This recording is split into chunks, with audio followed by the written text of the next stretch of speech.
किसका घर? क्यों चली गई तुम इतनी जल्दी? उसे बार बार अपने पति की आखिरी बार सारे समाज के सामने सिंदूरदान की गई बातें याद आ रही थी। कैसा बिलख कर रोए थे।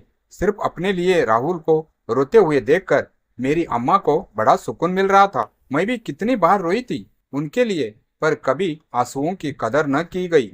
आज राहुल का यूं बिलखना उनके प्यार को सिद्ध कर रहा था और लोगों को मुझसे ईर्ष्या हो रही थी। आखिरी बार मेरा फेवरेट पार्लर के मेकअप भी करवाया गया था। बस बनारसी साड़ी में रूप कितना निखर आया था। मुग्ध हो गई थी। मैं खुद को देखकर सारे समाज के सामने राहुल का मुझे सजाना बड़ा अच्छा लग रहा था। खुद को नक्शिक निहारती नजर बस हाथों पर रुक गई। ब्याह की तरह ससुराल और मायके की चूड़ियां मिलकर कलाई को सजा रही थी। ये क्या, मायके की चूड़ियां रंग में थोड़ी कम मैच हो रही थी। राखी और दूज पर डिफेक्ट साड़ी देकर कर्तव्यों की इतिश्री करने वाले संपन्न भैया भाभी डिजाइनर चुनरी लाए थे। स्टैंडर्ड के मुताबिक लोगों को अपने भाग्य पर इतराते देख मुझे खुशी हो रही थी। सौभाग्यवती विदा होने की इस दुनिया से वो जरा सी चोट जानलेवा साबित हो गई बस।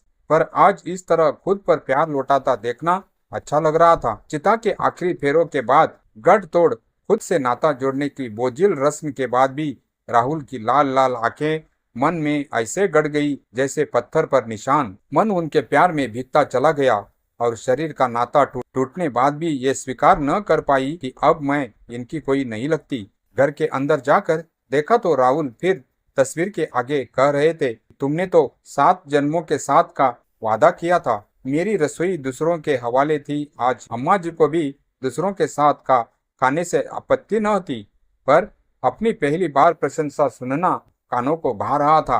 अरे, जाने से पहले बच्चों का सोच लेती और बच्चों की बात सुनने की उनका ख्याल आया। उनके कमरे में गई तो सब सामान्य होकर खा रहे थे। फोन में उसकी मनपसंद चीजें उन्हें मेरा दुख भूलने में बड़ी मददगार हो रही थी। 13 दिन तो रिश्तेदारों के साथ निकल गए। सब के आराम से मुझे भी अब एकांत घर भला भला सा लग रहा था। घर का एक एक कोना घूमते घूमते छत पर आंख भर आई। कैसे एक नई नई ईंटें में मेरी मेहनत बोल रही थी। जेवर तो मायके के भी थमा दिए थे राहुल को, अपनी कसम देकर कि मन मत मारना बनवाते।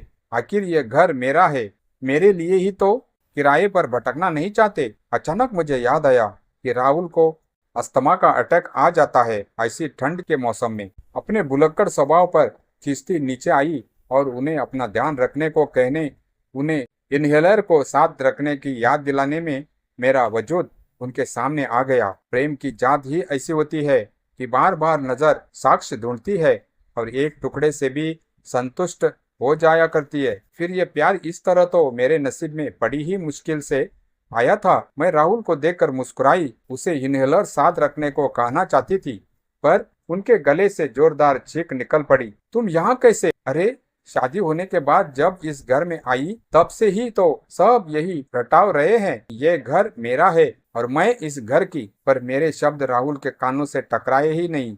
हाँ, उसकी चीखें जरूर माँ जी की ओर पहुंच गई। उन्हें थोड़ी ही देर में सब ने घेर लिया। राहुल बुरी तरह सहमे हुए थे।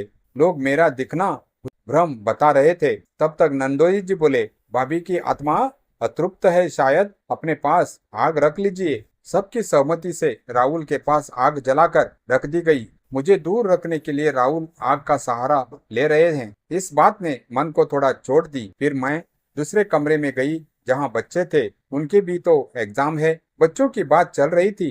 दोस्तों से मैं जोर से चिल्लाई, 2 महीने में एग्जाम है बोर्ड के, तुम दोनों के। न जाने क्यों वो दोनों सहम गए। मेरी भी आंख भर आई कि आंख को सख्ती बरतनी पड़ती है भविष्य के लिए। पर बच्चे घबराकर राहुल के पास भागे जहां नंदोई जी घर की देखभाल के लिए उन्हें दूसरी शादी की सलाह दे रहे थे। पापा, अभी बहुत तेज आवाज सुनाई दी मम्मी की। बच्चों ने घबराकर कहा, अरे राहुल, मरने के बाद शील नहीं होता। आत्माओं में एक बार भाभी के घर बात कर लो और बता दो सब उन्हें। अगर उनकी आत्मा ऐसे भटकती तो पता नहीं किसे कब और कैसे अपने साथ ले जाए। ननद ने घबराकर कहा। मैं सटपटा से बाहर आ गई। घर से चोट तो मुझे राहुल की दवा लाते समय ही लग गई थी न। अगले दिन मेरे पापा और भैया भाभी की घर पर मौजूद थे। राहुल भी 1 महीने में ही मेरी यादों से उबर गए थे। बच्चे भी धीरे धीरे मुझे भूल अपनी दुनिया में मग्न हो चले थे। माँ जी ने मेरे पापा के आगे कुछ फोटो रखकर कहा, भाई साहब, आप तो जानते ही है कि कच्ची गृहस्थी राहुल की बिना घर वाली के घर नहीं होता। खामोश पापा के निश्रेष्ठ अधर बस मुश्किल से हिले। तब तक शोर मचा कि पंडित जी आ गए। मेरे ससुराल में हवन रखा गया था। उसी घर से मुझे और मेरे साये को दूर हटाने के लिए, जिसकी ईएमआई कभी मेरी तनख्वाह से जाती थी, जिसे मैंने अपने खून पसीने से सींचा था। हवन का धुआं मेरी आंखों में भर रहा था और वहां बैठे लोगों की बातें मेरी आंखों में पानी। हृदय में जो अपनों की खूबसूरत तस्वीरें थी, वहां अब सहाय रंग उभर रहे थे। सबकी वास्तविकता स्वच्छ दर्पण की तरह स्पष्ट हो चली थी। मेरी हालत देखकर उस सफेद प्रकाश के स्वामी देवदूत के चेहरे पर मुस्कान तैर गई। पंडित जी के साथ इसकी पहचान का व्यक्ति ही हवन का मुख्य करता धरता था। राहुल और बच्चों सहित पूरे परिवार को सुरक्षा के धागे पहनाए जा रहे थे। भैया भाभी के लिए भी मेरे न रहने के बाद बच्चों से रिश्ते के मायने बदल गए थे। दिल में खुशी थी कि अब सब उनका है। अब आज के हवन के बाद उनका मेरे परिवार से यूं भी नाता न के बराबर हो चला था। मेरी जगह लेने वाली नई लड़की अब सबके मुताबिक मेरे प्रकोप से पूरी तरह सुरक्षित हो गई थी। किसी को अब मेरी आत्मा से कोई खतरा महसूस नहीं होने की तसल्ली थी। मेरा अपने घर और परिवार से प्यार मुझे बार बार आगे की यात्रा से रोक रहा था। देवदूत ने कहा, तुम्हारा मेरे साथ चलना ही सही है, क्योंकि अब जो होगा वह असहनीय है। मुझे अब भी राहुल के प्यार पर भरोसा था। उस तांत्रिक ने समापन के समय कहा, ये जल सब जगह छिड़ककर पूरे घर की सीमाओं पर किले गाड़ दो, जिससे कि अब वो बुरी आत्मा गारंटी से घर छोड़ देगी। बुरी आत्मा? इस शब्द ने मेरी आत्मा तक छलनी कर दी। जो राहुल के दूसरे विवाह की बातें बच्चों के उसके लिए अनुमोदन से न घबराई थी, बस इस पूरे संबोधन से दहल गई।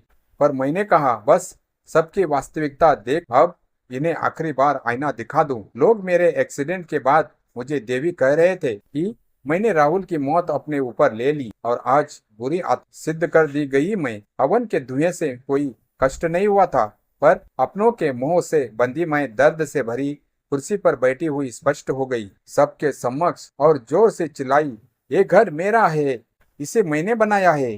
किसी चिड़िया की तरह तिनका तिनका जोड़कर मैं तुम लोगों के प्रेम से बंधी थी। राहुल, तुम मुझसे मुक्ति के लिए मेरी इच्छाएं पूरी कर रहे थे। बस एक माह ही प्रेम टिक पाया, दूसरी शादी का विचार आने लगा।